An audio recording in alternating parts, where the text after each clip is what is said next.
Kita berharap mereka sudah bisa memperkuat timnas kita dan insya Allah akan membawa timnas kita untuk paling tidak bisa mengimbangi singa-singa Asia, dan mudah-mudahan di pertandingan berikutnya mereka bisa mampu membawa timnas kita untuk bisa memenangi setiap laga dan setiap pertandingan. Kita harus mempunyai target untuk perbaikan prestasi timnas, itu yang utama. Cara-caranya pun terhormat. Kenapa? Aturan FIFA menjelaskan setiap negara boleh menaturalisasi semua pemain. Ini pemain 20 tahun yang dia segera dinaturalisasi, memperkuat tim nasional Indonesia. Tentunya ini kabar bagus, karena kan sang ayah itu sudah terbang dari Belanda ke Indonesia, bahkan mungkin ikut menyaksikan pertandingan kita kemarin lawan Bahrain yang menang dengan 1-0, dan ayahnya sudah di Indonesia, di Jakarta. Rencana mungkin akan cari waktu ketemu dengan Ketua Umum PSSI Pak Erick Thohir. Mungkin saja akan ada pembicaraan ya mengenai masa depan Emiliano Jonathans, karena kita tahu dia menjadi salah satu pemain yang diincar. Erick Thohir angkat bicara soal naturalisasi Emiliano Jonathans, no comment.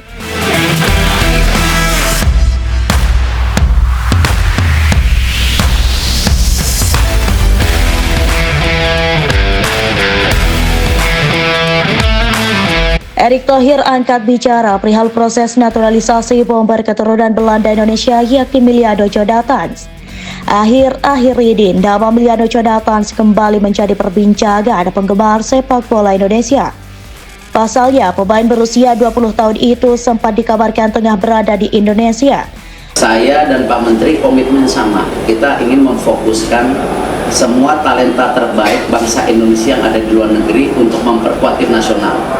Mereka sangat Indonesia, jadi jangan pernah pertanyakan merah putih mereka. Dari Pak Erick yang melihat ini, bagaimana tersedianya Emiliano Jonathans, karena dia itu dimainkan lawan Cina.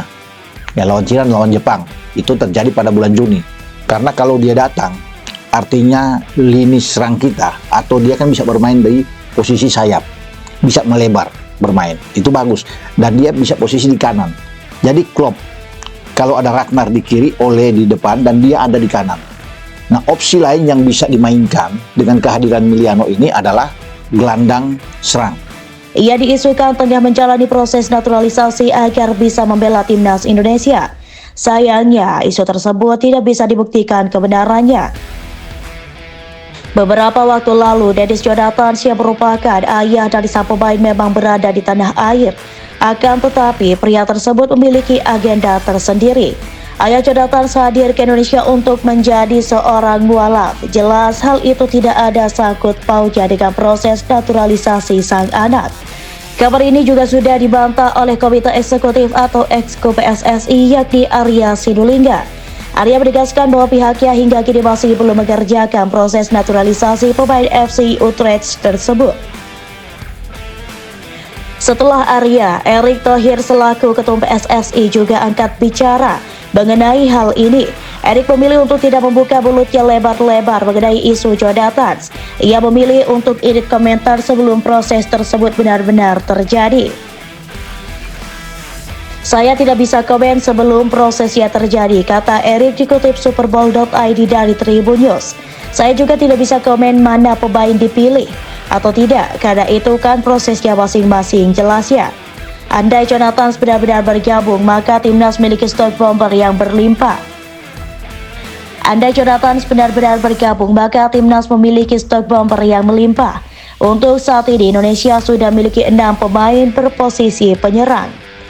Mereka adalah Ragnar Ratmagon, Ramadan Sananta, Septian Bagaskara, Rafael Struijk, Hoki Caraka, dan Ole Romeni. Oleh sebab itu, kedatangan Jonathans akan menebalkan posisi penyerang di tubuh skuad Garuda. Nama Jonathans sendiri mencuat di Indonesia sejak musim 2024-2025 ini. Ia menunjukkan performa luar biasa saat membela tim divisi kedua Liga Belanda yakni Vitesse Arnhem. Bersama Vitesse, pemain keturunan Depok tersebut berhasil mencatat 11 gol dan 4 assist dari 18 laga yang sudah dijalani. Jadi tak heran banyak dari para penggemar yang ingin Jonathans bergabung bersama skuad Garuda.